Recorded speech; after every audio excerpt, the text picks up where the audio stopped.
Gentlemen, let's broaden our minds. Lawrence?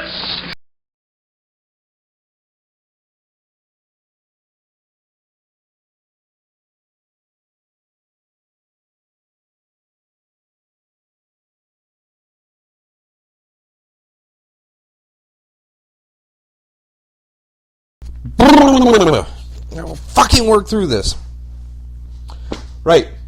Ready? Don't look at me like that. Are you ready? Sure. Yes, say it with conviction. Oh, I'm sure you should be convicted. Yeah, I know you would. Welcome to episode 11 of The Mean Geek, comics podcasting on the edge of civility. We're here on Memorial Day, and I hope everyone has gone out, shot off a firework, banged the gong, and visited a dead relative. I'm your almost host, the Tech Jedi, here as always with my not partner, the Reverend Mad Duck. Bless you fuckers, particularly those who have served or will serve or are serving in our armed forces. Happy Memorial Day, as I drink to your benefit. Of course, I'd be drinking anyway, but, this time I'm aiming it. Right. We want to give our normal shout-out to Cabo over at Kurt's Comics, who's in the middle of a massive moving sale. Please visit him when we establish the new address on his website. There will be news about that on our website, too, which, of course, is www.themeangeek.com. We're available on iTunes and Podcast Alley, as well as Feedburner. Check us out, and for God's sake, we've been desperate to have somebody say anything to us. We want to get rid of that book. We want to sign it. We want to send it out, but we want some kind of feedback at all. So, for God's sake, mail us just once. My current plan is actually just to sign it and mail it. Yes. To a random person. We may have to do that. We may have to backtrack someone's IP address from the download. No. That's find their who is information and just send it. That's vaguely horrible. I'm just talking about picking a name out of the phone book and mailing it to them. We might have to do that too, as long as it's out of my house. Right. So we got a pile, like we usually do. I don't know that the Rev really wants to talk about some of these books, but ours is not the reason why. Ours is just to drink and get drunk as a result. But I didn't give you I only gave you one JSA. What you gave me is what I read. Well, I can't put any plainer than that. I goofed then, because I thought I had more JSA to give you. Right, so we're going to burn through this stack, and then we're going to talk about some trades. So, we got Trinity 49, which I wasn't originally going to give, but it snuck into the stack anyhow. So, Duck, how lost were you? Trinity is really a giant pain in my ass. I wholly respect what they're doing with the one issue a week and the fact that you can't develop a storyline in such a short period of time the same way. The art is actually very passable considering how quickly it's being done. But it's another giant epic tale that doesn't make a lot of sense and isn't... it doesn't involve me or really intrigue me that much. No, I gotta tell you the truth. I'm waiting for this one to finish. Like you said, the art's acceptable, considering the speed at which it's being done.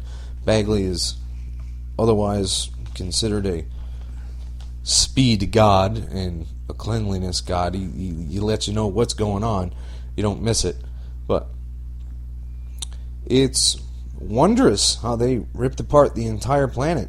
And I'm curious if they're going to put this anywhere in the continuity, because none of this that we're reading in these 52 issues is having any effect anywhere else at all under any circumstances. So, And frankly, I keep getting lost when they start bringing the tarot chick back in, because apparently now she's the world soul. Everything in this book confuses the living crap out of me. Well, it's confusing me, and I've read every single one of them. So, I'll be happy. I've read about 8, so I am totally screwed. And, yeah, I really got nothing else to say about that. At this point, there's one left because we got these weeks ago. So, sayonara, baby. The wondrous Jeff Johns and Ross and Eaglesham Justice Society 22. I think I'm going to start getting all the backs on this one because I rather enjoyed it. I was confused about Gog and Magog, but I've read enough about the storyline where I understand the point, and how there's a rift leading back to the Kingdom Come universe, and the Earth 2 Superman, or Earth 1, or whichever the hell Earth Superman he is, came back, and now he's going to leave again. I liked how they used the Alex Ross art. Yes. That was good stuff. The this photo? What the hell am I thinking? You're thinking it's a photo, which is a tad incorrect. Yeah, these pages are not numbered, so it's difficult to tell you what I'm talking about. This big splash page where the Kingdom Come Superman, or the Infinite Crisis Superman, whichever the hell one he is lifting the helmet, or the entire bloody head of Gog away. That's pretty goddamn cool art right there. Yep. I like that a lot. Wait, is that the hell? I thought is that the Daily Planet thing, or no? That's Gog's head. Okay. And he's taking him to the Source Wall, which should have taken like 90,000 years, but I guess they went in through the new Starman and had a portal, and here we are. No, I think Jeff Johnson's a good writer. The book is definitely interesting. It's been a critical darling for a while now. I am not able to tell you a lot based on one single issue, but I think it's definitely a good read. Totally. It's going to take me... Gosh darn diggity, it was a dang good time, people. It's going to take me a minute to get into this. I wasn't really ready. But it was nice to see Norman McKay again. Didn't mind him. Boys and girls, this is what happens when the mean geeks don't drink sufficiently before starting. But the time frames kind of confuse me. Who in particular are we supposed to be following through these 100, 200, 500,000 years later routines? Just Earth in general? Or, certainly that's not Norman on the last panel with his glasses coming down, is it? Is it? You think that's Norman? No, that's Superman. You sure that's Superman? Mm-hmm. Fine. As Clark Kent. Notice the cape and the glasses with a little cowl lick there. Well, I totally missed the cowl lick there, the spit curl. Yeah.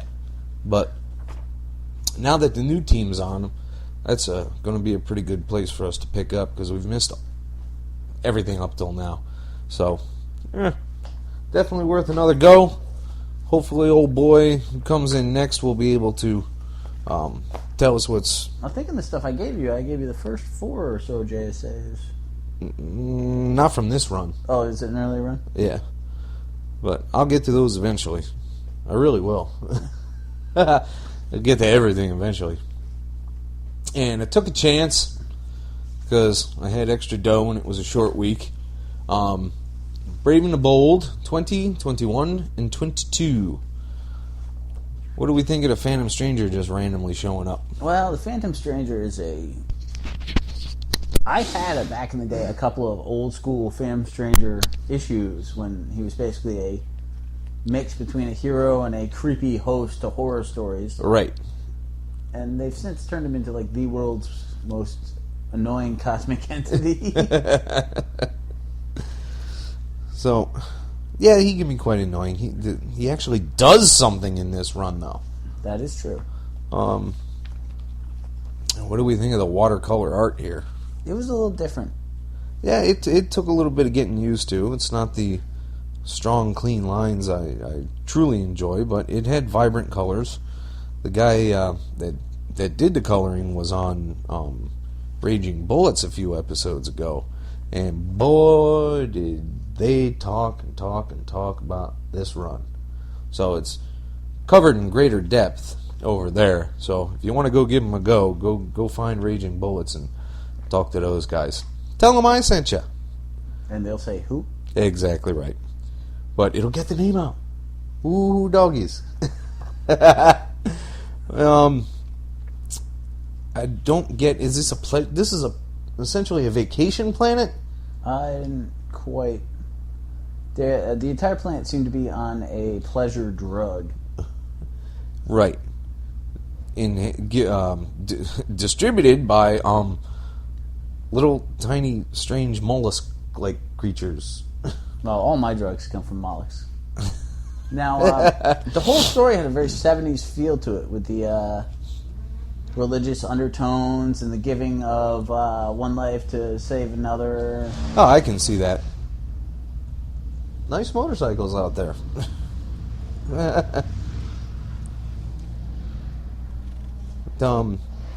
I can't help thinking I've seen this particular type of villainy before, though. I mean, like, dozens of fucking times. Oh, well, the quasi-religious leader serial.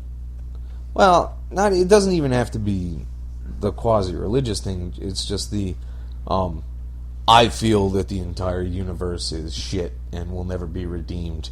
And, therefore, I'm going to wipe it all out. And then everything will be happy. But then they pull in this other thread with the kids in the hospital. Which brings in yet another hero. Green Arrow. Ollie Queen, one of our favorites. Can you not get enough of Ollie? I love Ollie. However, I didn't think they used him overly well. He was kind of a background player on this one. Even in the issues that said it was Green Arrow, Green Lantern, which I think was part of the selling point for you. Right. It was still basically Green Lantern, Phantom Stranger. Yeah, but I always dug the Stranger. I mean, he finally did something, though. Usually he's a lot more like Hellblazer, and he just convinces people into doing shit. But he actually threw down in this one, man.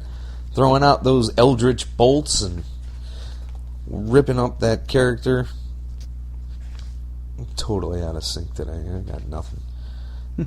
Edit at 12:05. No, I think there's enough of interest in that to continue looking at Brave and Bold here or there. Yeah. I'll get more. All right, what else we got? We'll see what the next one says. Oh, there's the other JSA. Number 24. Black Adam on the cover. Black Adam has turned into a really interesting villain for me, even when he's not necessarily a villain. He's got the whole Tethadam thing that from ancient Egypt, where he's not allowed to... Is he a servant of the god, or does he really think he's a god now? I'm not entirely sure. But, I like how he's not allowed... He doesn't feel the need to walk on the corrupted, basic soil, because he's so much more above everybody. I'm getting used to JSA. It's good stuff. No, I'm curious where they were going with the Mary Marvel thing. Black Adam has evolved into a very interesting character. Although on no small level, he does remind me of Kid Miracle from Alan Moore's Miracle Man. Yeah? Because I'm going to have to take your word on that one, because I never did read that. You have a few of those in there, too. Yeah, they're put aside. I'm very careful with them. Now, let's see. Atom Smasher. I've never read an Atom Smasher story, a story with Atom Smasher in it before. Atom Smasher, well, he was Nuke back in Infinity Incorporated. Nuke or Nuklon? Because there was one of those, too. I could be wrong. He had a red mohawk. Yeah, it was Nuklon, wasn't it? I take a great deal of pride in not being sure. I can't wait to get through all those Starmans to find out how Liberty Bell became the next star whatever. How she got the lance. That's the Stars and Stripe kid from that book for a short period. That's who the Stars and Stripe, yeah. So, I was mildly confused, but I followed it. I liked it. Isis being... Wow. No, it's definitely, there's character development, there's a lot of story going on, but you're not lost by it, but... Right. having two random issues from a intense storyline, I suspect, is not beneficial for comprehension. Yeah, I'm ready for them to convert Mary back though, because that's such a poor visual for anybody, really. The shaved head and the poofy hair, pigtail things. I'm totally not liking that at all. Don't mess with your Mary Marvel. No, it's not even my Mary Marvel. It's like so bad.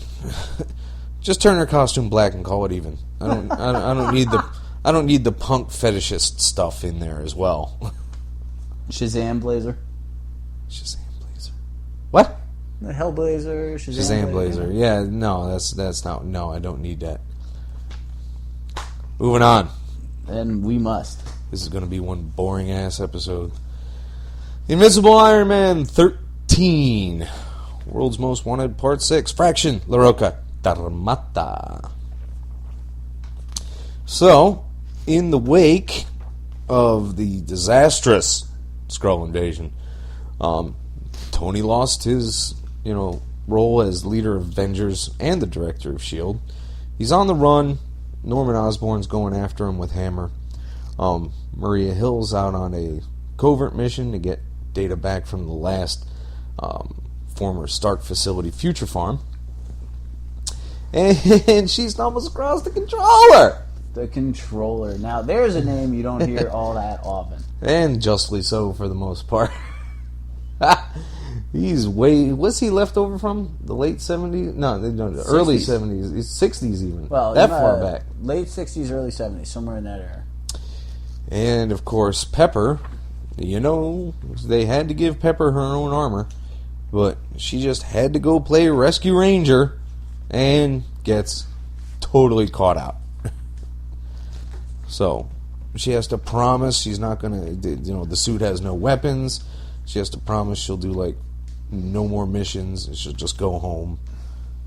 And that's where we get pretty much left off here. I think it's a really interesting take they're doing with the book right now. I like that. I didn't understand that we can arrest you and then let you go just because you're in armor. That part made no sense to me. That felt a little bit contrived, but the fact that he gave Pepper armor while he's out there hiding and the things they're doing with Tony, I think the book is going on a really interesting place right now. Well, I'm pretty sure they let her go just so she would go find Stark for them. Right, but the logic of how they did it didn't flow for me. They didn't seem to have a viable reason to do it, which made it all the more apparent that there was a unviable reason to do it. Right. Norman lays down some rules there. It's like she doesn't leave the contiguous 48. She doesn't fly higher than 4,500 meters, which I don't see why that's a point of anything. Not interfering with law enforcement, fire, or rescue efforts anywhere. That kind of fits, because if people in such a situation see that a non-sanctioned armor-wearing nut is in place, they're going to start questioning his authority. So, but otherwise, if she stumbles across something, yeah, go ahead, save him. It's okay. But I like Maria Hill being a badass. She knows what's going on. I miss the days when S.H.I.E.L.D. agents were awesome and not victims. I don't think really Maria Hill could be a very good victim at all. You think? Maria Hill? Really? Well, no, I'm not talking about her, but, S.H.I.E.L.D. agents seem to be jackasses more and more. Well, that's the problem with one of those great, big, huge international spy organizations. They got to have the faceless people, and if they're not there to make the heroes look that much better, where's the heroes part of it? Where's his spotlight? So, I don't know. Some of the S.H.I.E.L.D. agents you see in some of the books out there these days remind me of the science officer that teamed with the Legion of substitute heroes. Just not high-end police work going on there. That's funny. And a random reference. Look it up. Invincible Iron Man, stamp of approval. Now, here's something I found on a whole nother set of podcasts from Ape Entertainment. Superhuman Resources. We couldn't find one, and we couldn't find 3. So, we got 2 today, and next time you'll have 4. Oh, okay. But you know what? You're not missing a whole shitload, because it's all gone back over. Oh, okay. They backtrack and re-explain things within the context of the story, so it's not all that bad to follow. But I giggled here and there. It's a light comedy book. It was funny. The art style is very different. peculiar. Everyone has the same right eye that's, just this little tiny slit, and then this huge left eye that, and it kind of drove me nuts, really. Really? I mean, if one guy had that, maybe even 2, but that's a trademark kind of style that is rapidly overtook my patience.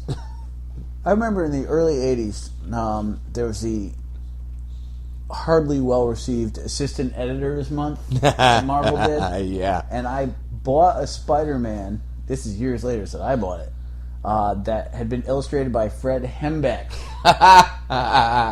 Where everyone had the little spirals on their knees. Right, yeah. That, I didn't dig on that for a while either.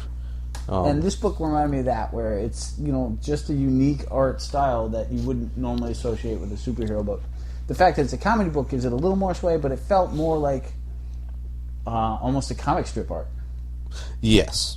This would show up a whole lot better. Not necessarily in a newspaper, but maybe a 3 times weekly webcomic. Something I enjoyed the concept of it, but I don't think it's anything I'd dive out into. And the thing is, I kept mistaking people's ears for earrings. I'm like, why is it? Yeah, why I is didn't it, have that problem. Why is that an earring on You the side of weird his freaky neck? bastard. Oh, that's the ear itself. Yeah, that threw me off quite a bit several times. Not an issue I had. Yeah, well, you're just not as observant as me. Zombor. Did you like Zombor? Zombor was funny. The pencil pusher trying to ask out the super hot flame superhero was kind of funny. The crazy superhero dressing the office boy up as his sidekick. I mean, there's humor in the book. It's well done for what it is, but it wasn't anything where I'm like, oh my god, I need to keep reading this. The Wombat is funny. He's training them in the office, You ever had a paper cut? It's quite painful. It was nice that they had a brain-shaped cake for Zombie. That I laughed tremendously at that, because that's just, what the hell else would you get a zombie for his birthday? You would get him a brain-shaped cake. It only makes sense. It was fun. It was fun. The Wombat is like a retarded Batman. And Wolverine somehow. There you go. Now, here's a new chance to start from scratch with some big titties. Power Girl #1. Amanda Connor. Gray. Justin Gray. Jimmy Palmiotti. Amanda Connor. I'm waiting for anything you're going to give me on this. It was a overly complex first issue. To start people off with, I didn't get a lot of backstory. I mean, I got backstory about her origin, but not about where she was coming from or current situation at all. And it was a weird villain that I didn't recall that was from her past, but no one knows Power Girl villains. Right, I didn't know who it was. The Ultra Humanity, he was in Superman quite a few times. Yeah, but they were claiming some sort of background with Power Girl that I don't recall. Yeah, he says, have you missed me? But I don't know where they could have met up before. But the light style of Connor's art definitely works for the character. I was a big Power Girl fan back in Justice League Europe with Flash hitting on her all the time. But that was a few years ago, and my Power Girl interest has waned rather dramatically since then. Especially since you're getting sex regularly now. That can happen. Yes. So I do think that there's a need for it to build a little bit, but at the same time, I was intrigued. I'd check out a couple more before I gave it a vote. All right, well, you'll get your wish. Now, it's a huge... This reminds me very much of the Superman movies, though. We're going to take the entire island of Manhattan. We're going to manipulate large tracts of land to piss off the superhero. I believe, and with it being a Power Girl comic, this is more appropriate. Huge tracts of land would be the way to go. Yeah, even Supergirl. I don't know if even Superman could, put Manhattan back. Because they haven't really powered him up that much lately. He'll find a way. He'll probably guest star real quick. Just to finish that one out. But, which cover was your favorite there? I didn't feel the need for you to buy both covers. I always get the cover I like better. Which would have been, in this case... the painted one. Right. And I always put them in my database, and the one I like is 35 cents, and the one I didn't bother getting is like $7.50. So I got both this time. Fair enough. It doesn't hurt every once in a while if you speculate just a little bit. Yeah, you go wild. Just a little bit. Going wild is what got us the fucking 90s. The dark times. Ugh. So, you weren't impressed with it before, but I was curious, and I wanted to give it to the end of the arc anyway. So, we got Warren Ellis's Ignition City #2, which finally developed something and told us something here and there about old girl's past and her father, and who knows him why in Ignition City. Right. And did it impress you any more this time? No, I mean, I wasn't totally against the book. I mean, the storytelling is interesting. They're developing the characters a little bit more, and the whole, heroes gone bad thing, living in a dumpy town. I'm not as excited as I would hope to be for a Warren Ellis book with this book. Yeah, I really want... I've never been a huge Ellis fan, but the ones I have read, I have enjoyed. So, for the lizard. Yeah, I don't need any more lizard diarrhea, thank you. So, she's got a gun. She's ready to go kick ass. And that's where they pretty much leave us off and then give us 17 pages of ads. Which are all in-house ads, so it didn't do a damn thing for the cover price. Thanks a whole hell of a lot there, Avatar Press. We appreciate that consideration of our wallets. Now, I've finally gotten back in the Spider-Man. People have been wondering, looking at me, saying, "What's wrong with you? How can you not like Spider-Man?" Well, like I said the last time, I got fucking bit. Spider bit? I didn't get spider bit, but it was like a rabid dog coming at me with the clone and the carnage, and I was like, you know what? I was almost ready to give Spider-Man another go, and then they pulled Brand New Day on me, and I know I sound like a broken record with that. We've mentioned it at least 17 out of the 7 episodes, but I'm digging Spidey now, and I'll give the next arc a go. I'm so glad that they changed the scene and put the clothes back on May and Grandpa Osborn. Because I didn't need that last panel on the last issue. Grandpa Jameson there? Jameson, yes, Jameson. Osborn, Jameson, who the hell cares? They're both tremendous pricks. With sending the SWAT team after him, wow, people in New York aren't going to deal with that for long, man, because they know. They know Spidey's good, man. No, I quite like that book. I like the art. I find the writing interesting. The Jameson Mayer thing throws me off a little bit. But with the current, possible death of newspapers, they may be wondering what they were going to do. So. Yeah, they were going to have to find a place for his character sometime soon. J. Jonah Jameson blogging is just not the... What would Jameson call his blog? IHateYou.com.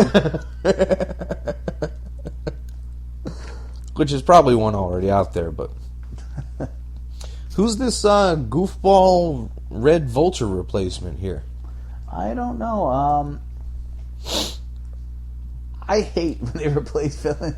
I remember when they replaced, from rewrites, this was before I was even born, but when they replaced the original Vulture with the dude with the cowl for a head Oh, instead. God, yeah. And then he had the vultures. Yeah, had no need for that. Just, give me the old guy. Give That's me the fine. creepy old dude who has a wheezing attack every time he flies by. But then, what is... did I really miss that much? Why does he have, a predator jaw and no lips? Remember that panel right there? What the hell was that? Well, because they haven't explained who he is yet. Well, yeah. They're just making him creepy. But that's not very Vulture-like. Well, something chewed it off, and maybe it was another vulture. Well, yeah, I suppose that's that. And why is he puking on him? What does that get him? It's acid. Since when does vultures... He doesn't even have a name yet. What the hell is this guy? So you have one issue in, you're already annoyed. Yeah, he just shows up. Ha ha! Look at me. I'm going to puke on you. I'm not going to say a thing, and I'm going to look like a Predator knockoff. If this guy were fighting the Batman, it'd be like, awesome, a badly jawed, acid vomiting flying dude for Batman to fight. Cool beans. You are so wrong. You couldn't be more fucking wrong. I don't know how you got it into your head that this would not be a good Bats villain. This would not be a good Bats villain.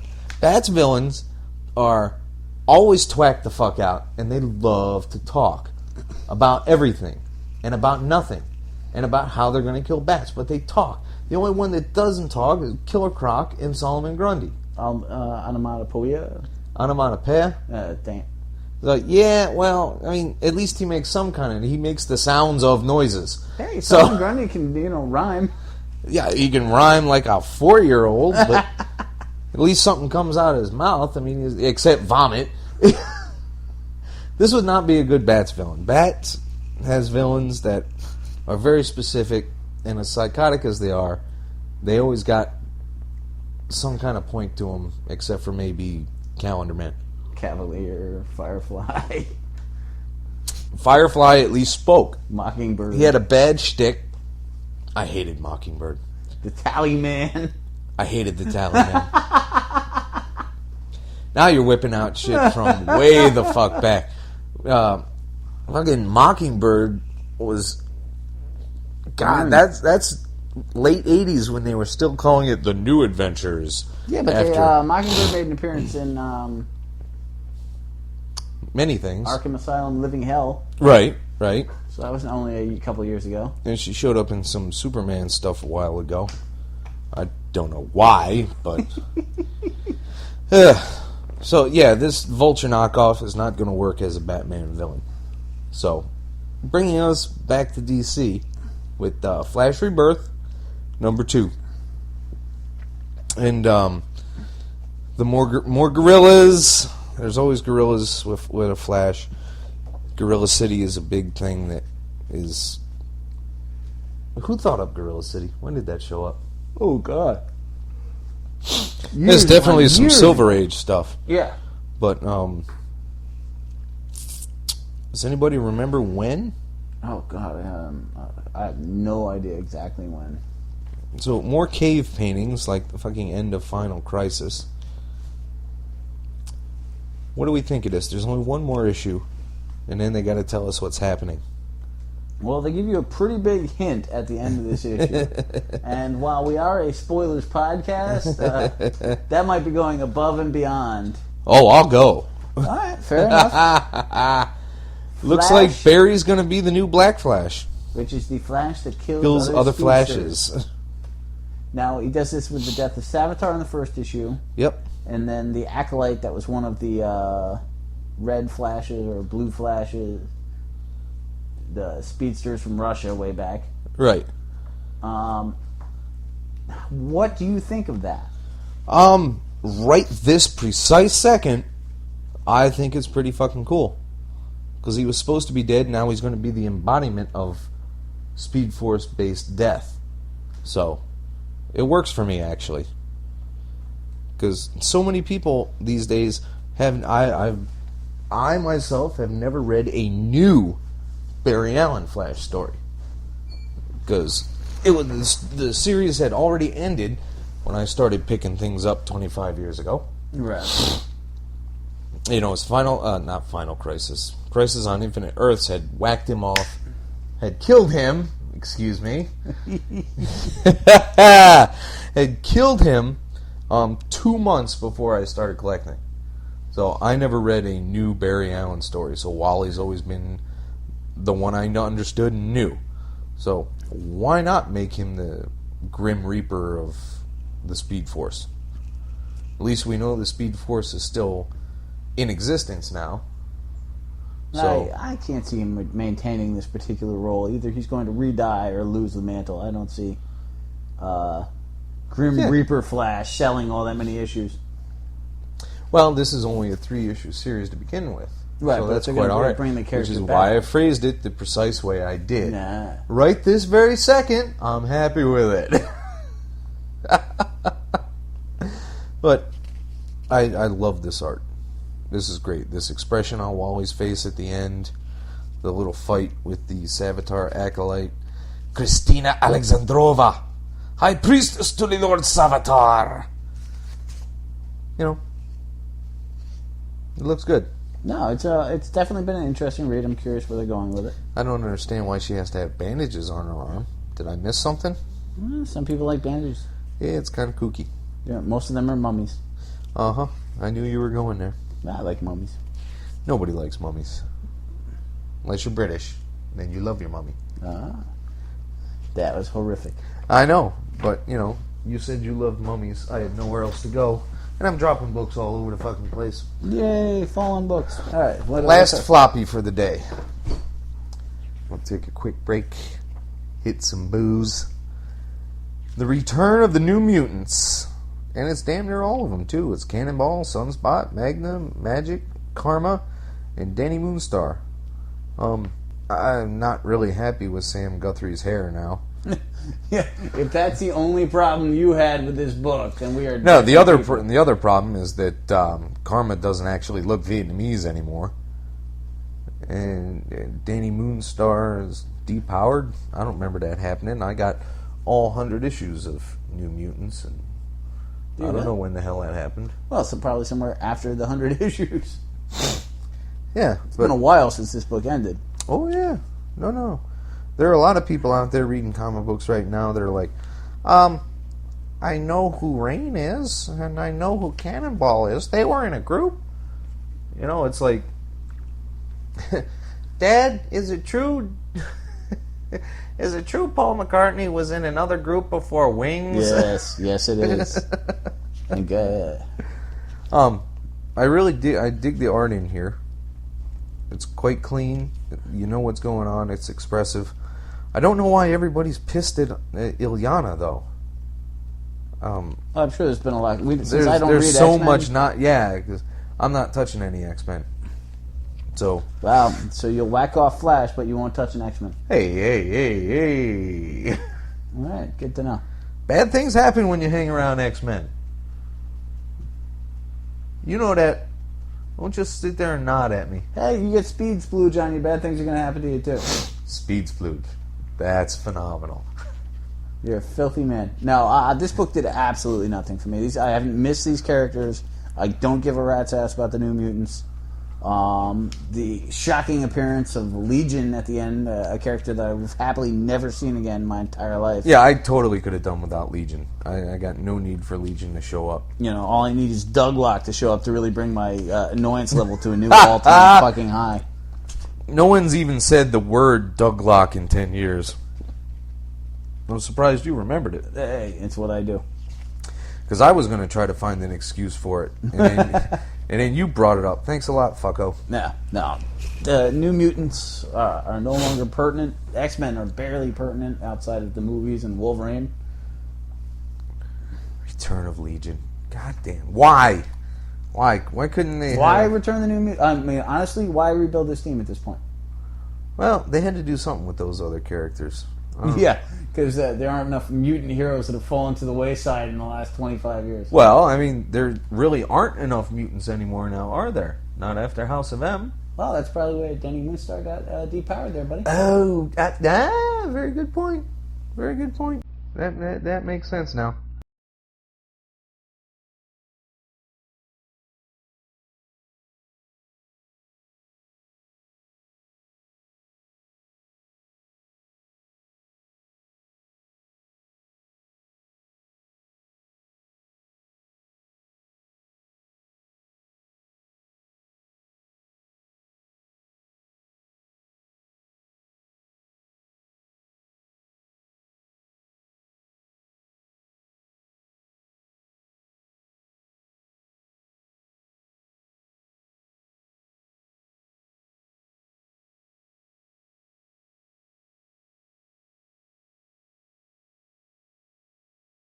Switch up a little bit and let the Rev lead off with a little stack of trades for today.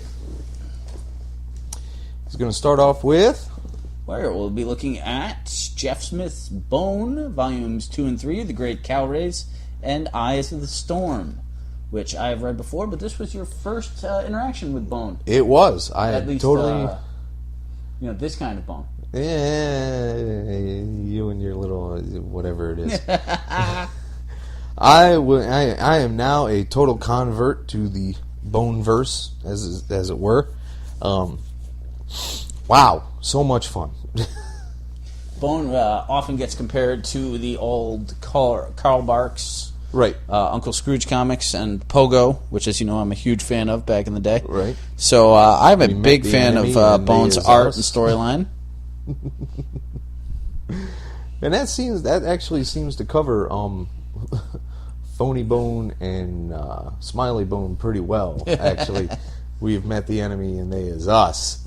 They're definitely Barney Rubble and someone else entirely, because Fred's quite absent. You know, you got the one guy thinking up the kooky get-rich-quick schemes, and the other guy just buys right into it right off the bat with great enthusiasm. Sort of a Donald Duck Goofy relationship. Yeah, there you go. No, I think it's, the crispness of the art is unbelievable, and the books were originally done in black and white in issue form. I believe the Scholastic printings did them in color, but it really jumps out in both formats. Right. And the storyline is much deeper than you'd think for what your first take is a light kids book. Absolutely correct. There's a lot of threads running around that they don't always touch on all the time, but is always in the back of your head. And I'm desperate to start reading number 1 tonight. There you go. So, big joy there. Big recommendation, and also great for kids. Yes. Something you might think for the nephews for Christmas one year. Yep. Another year or two, see what they think, and then drop it on them like a bomb. Bat out. Now we're going to totally switch modes and look at Brian Azzarello and Lee Bermejo. I make no... Bermejo. The Joker. Oh, my God, dude. I read that merely 3 days ago. I was impressed all to fuck with that thing. The Joker, of course, is, who's better in the DCU? What other villain has so many different ways you can look at him from? He can be the twacked out little bang flag gun guy from the Silver Age. He can be the absolute vicious lunatic maniac from Killing Joke. He can be just a total whack job who doesn't really care about anything, and yet you still sympathize with him. There's so many ways he can go. And following him and Johnny Frost through this story was a revelation, really. So pleased with that book. And it was funny that he Johnny Frost. Well, Johnny. that pleased me. It was reminded me of reading the novelization of the first Batman movie with Keaton. Oh, okay. And in that, Craig Shaw Gardner, if memory serves. Yeah, probably, because it came out. My mom got it for me on a little grocery trip, like 3 weeks before the movie came out. So I was reading that. I was devouring it, page by page, second by second. And his little henchman, Bob. Every time they mentioned him in the book, it would say, and Bob, good old Bob, went over and got the Joker a new gun. And so Bob, good old Bob, and Johnny Frost, it had a little parallel that pleased me quite substantially.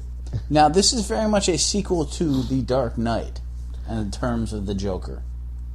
You mean the movie? Yes. Oh, yes, I can see that. The sliced jaw being the big... Yes. Now, they said in a lot of interviews, they speculated that this was in production long before the character sheets were done with Ledger, but it's hard to say which one was playing off the other. But this one was so close that, I rather think it was influenced by the character sheets for the movie. But it doesn't really matter to me, because it was an amazing story.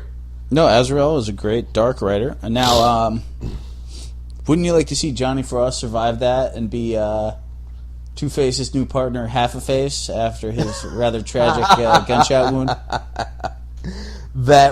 I would be amused by that. I would read another story with Johnny being Two-Face's buddy.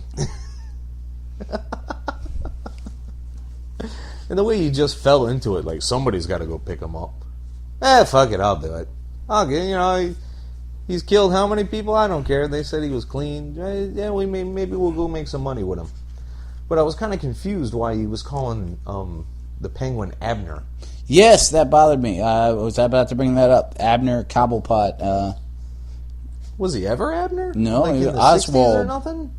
It was always Oswald Chesterfield Cobblepot, right? That is my understanding. I don't remember. You are the Batman fanatic, so I assumed if anyone knew.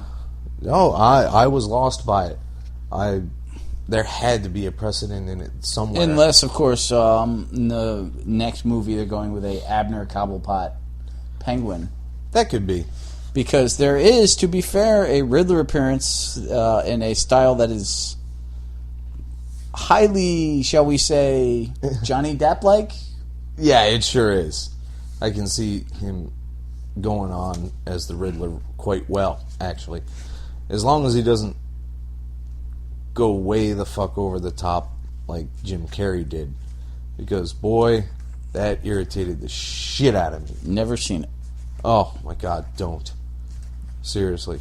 But now, not even for podcast material, don't see that fucking movie. What did you think of the visual style of the Riddler in this? The Riddler himself, I gotta frankly be reminded, actually.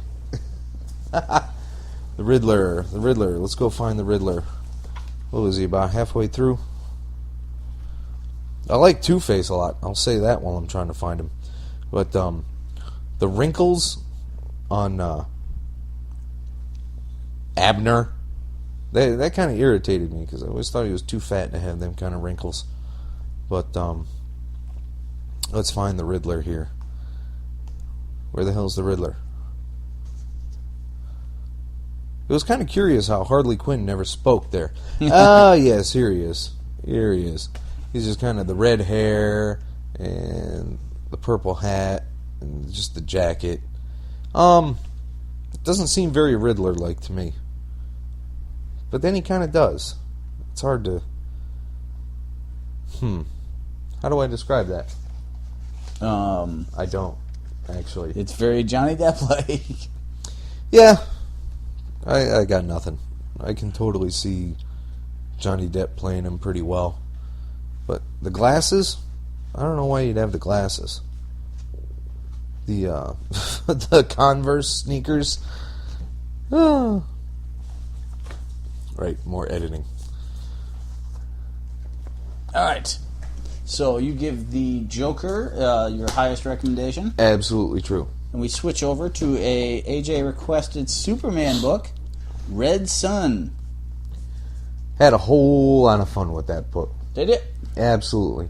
His evolution from idealistic communist lapdog to not wanting to be in charge to finally coming to terms with being in charge and then molding the world to his view is something that a lot of people have questioned about Superman over the years.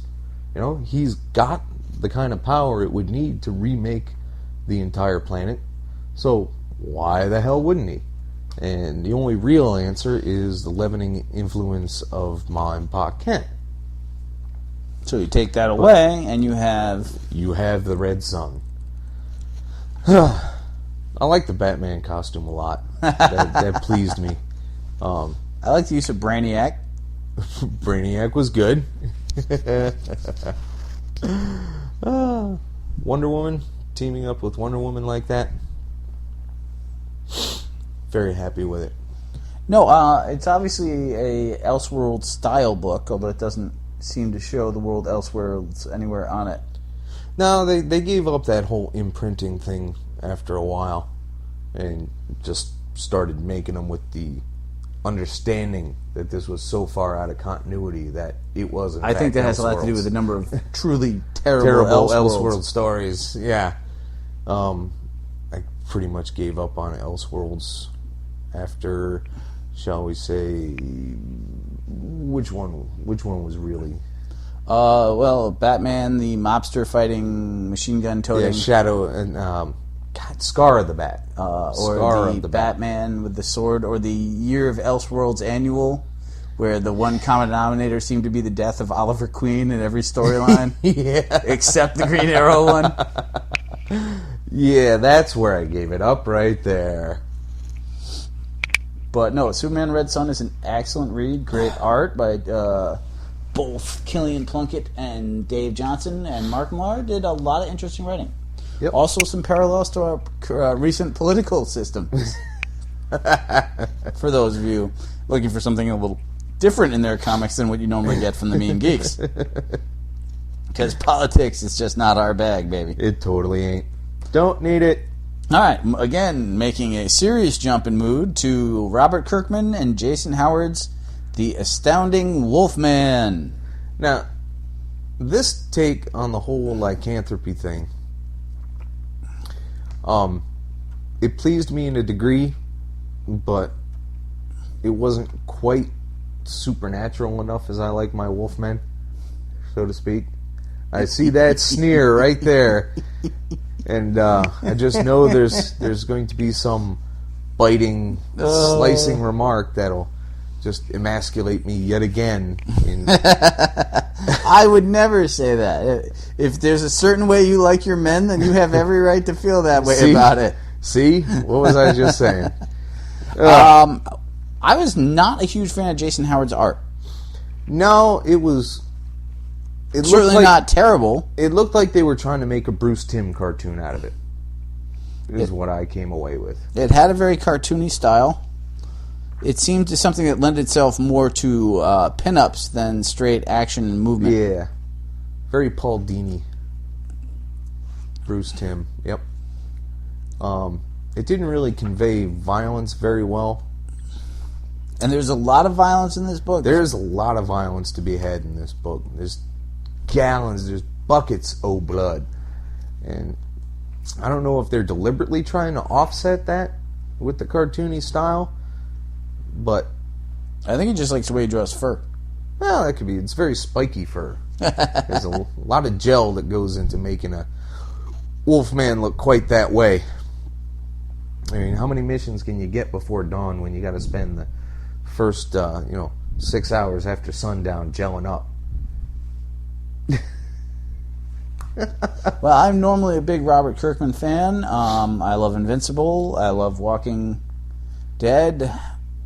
I did not love Astounding Wolfman. Didn't hate it, but did not love it. Yeah, if I get the next trade, it will definitely be as the result of some huge sale. Yeah, it's a make or break kind of book. Yeah, I will get it, but I will need a deep discount to get it. Alright, so now we go way back, well, at least in comic timing, to Daredevil, The Man Without Fear relaunch. Kevin Smith, Joe Quesada, and Jimmy Palmiotti. Guardian Devil. I didn't know what was going on for most of that book because I wasn't certain whether they were really trying to get a Immaculate Conception thing going on there, or if they just wanted the kid to sacrifice it for something, or what the fuck. A lot of religious undertones in this comic. Disgusting number of religious undertones in there. But that's Kevin Smith for you. He might have still been working through his whole recovering Catholic phase when he wrote that. Well, he's still a Catholic. Year. He's a very religious dude. And, well, then, to be fair, Daredevil has toyed with these kind of emotions before. He has. The concept is not alien to Matt Murdock. What do you think of the use of a Spider-Man villain for Daredevil to open it up? Which one? Mysterio, the entire that focus threw me way the fuck. I was like, Mysterio? Really? That's who they pulled out of there? And, I guess if they were going to end Mysterio's involvement in the Marvel Universe for once and for all, there were definitely worse ways they could have done it. But Kevin Smith would later bring a variation of Mysterio back in the Spider-Man Black Cat miniseries. Yeah, never finished that because neither did Kevin. Nope, the final ones eventually did come out. Really? Yep. He's even talked about finally finishing the... Not that I'd ever know that. Daredevil Bullseye miniseries that only had one issue. Yeah, don't remember that one neither. But it was nice that Mysterio found enough backbone to go as far as he did, knowing that, it was going to be his last hurrah because he was going to end up dead. He had that terminal... What? Did they actually say it was cancer? I don't even recall. From inhaling all those effects chemicals and being exposed to all those tricks and all that stuff, all the stuff he would inhale over the years, which is, probably something that old-time effects guys would have been affected by. Because if you remember, in making The Wizard of Oz, the guy who was the Tin Man was not the original Tin Man, right? They had to replace him because the first guy had a reaction to the makeup. I did not know that. Yeah, it was. I can't remember if it was the lead base or it couldn't have been silver base because they would never have afforded that. But there was some metal base to it, and the guy just couldn't handle it, so they had to get somebody else altogether. So it's not out of the realm of possibility that an effects man would eventually become ill from his trade, and somebody is twacked out as Mysterio. Who's always had his ass handed to him in all capacities in every story, and usually really quickly and effectively. If there was a one-note joke villain, it was Mysterio, man. Bubblehead just took it on the chin all the time. Because he had nothing, really. So, seeing him finally say, you know what? I am going to release this huge, grandiose scheme, and I'm going to see just who I can fuck with the most, and go ahead and end my life victorious for once. And of course, it being a comic book, he didn't. Nope. But, it was nice to see the effort by such a Z-lister. So... Now, this, of course, is also the relaunch of Daredevil, bringing back to the roots, the partnership with Foggy out of the big corporation, and the end of Karen Page. Right. Now, I never collected a whole hell of a lot of Daredevil. So, my one recollection of Karen Page was essentially Damsel in Distress. So, suddenly reading on one page that she was a porn star and a heroin junkie threw me for a loop. I didn't know what was reading. I was like, when the fuck did that happen? I don't know what I'm reading. I'm a mess. But, if she was going to die, there were worse ways for her to die as well. Even though, what was it? There was intimation that Mysterio faked her test results with the AIDS as well. That's possible. That doesn't ring a bell off the top of my head. But it certainly would be plausible.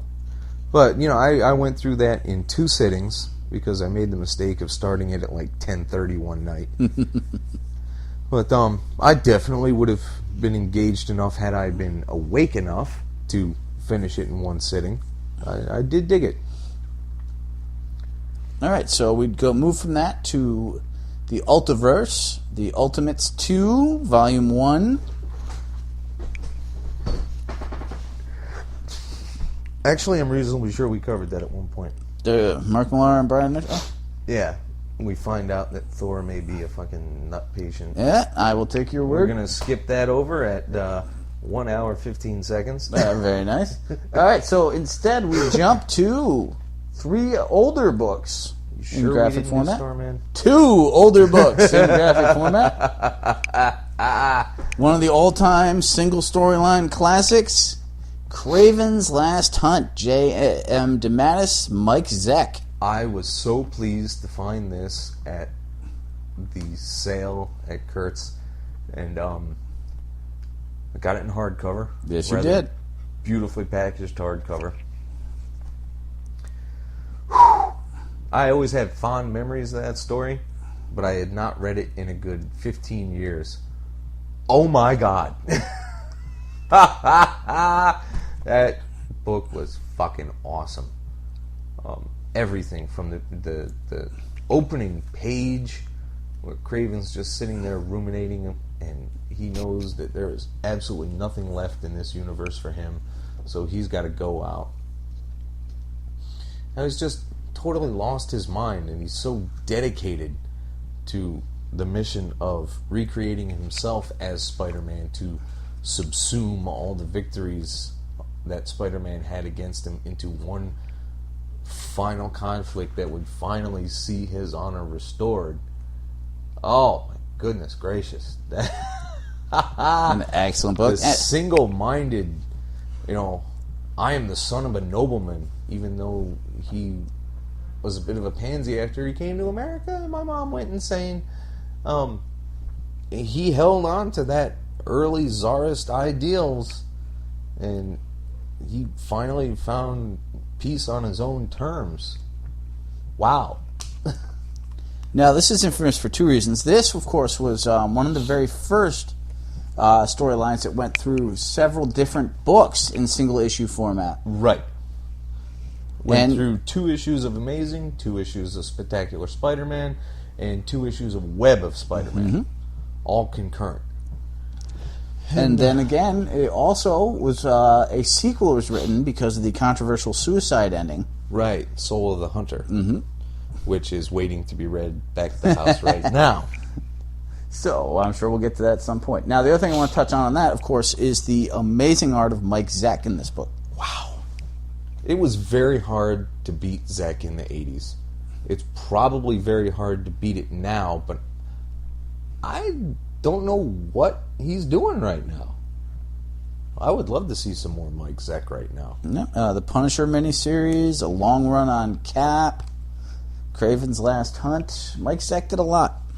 And, for those of you who are keeping count, yes, Secret Wars. That's right. Which is collected in a disgustingly large and horribly expensive omnibus edition from Marvel. $100 for 12 issues for a 25-year-old story. Does that not seem excessive to you? Just a tad.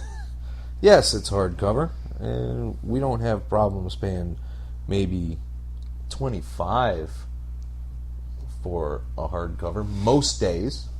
Would rather get them on sale, but $100 for 12 issues of a story that old? most of which you can probably find, if you're careful, at a convention in the, not necessarily the quarter box, but you could probably get a few issues in there in the dollar box. Not all of them.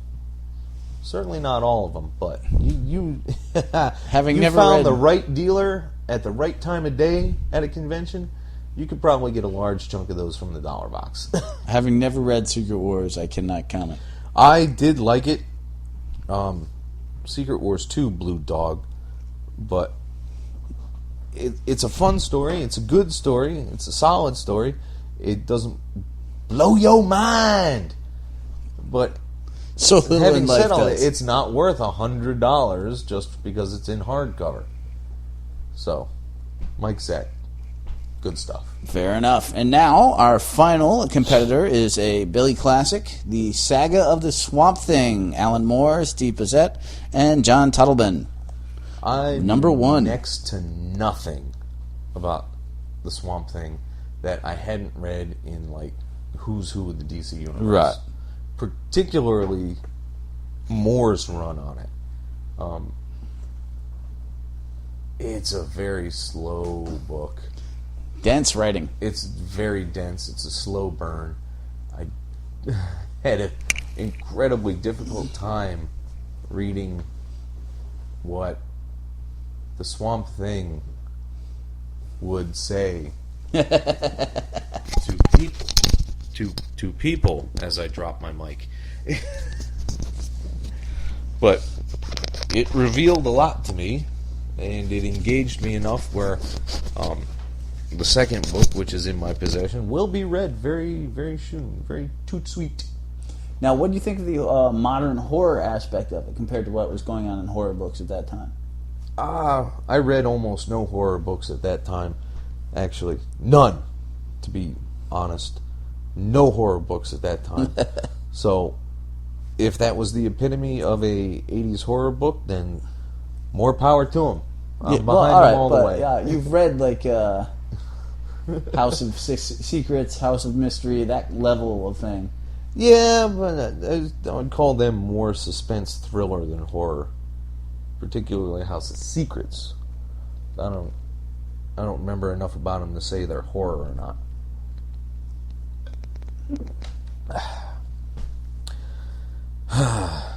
So, where does that leave us?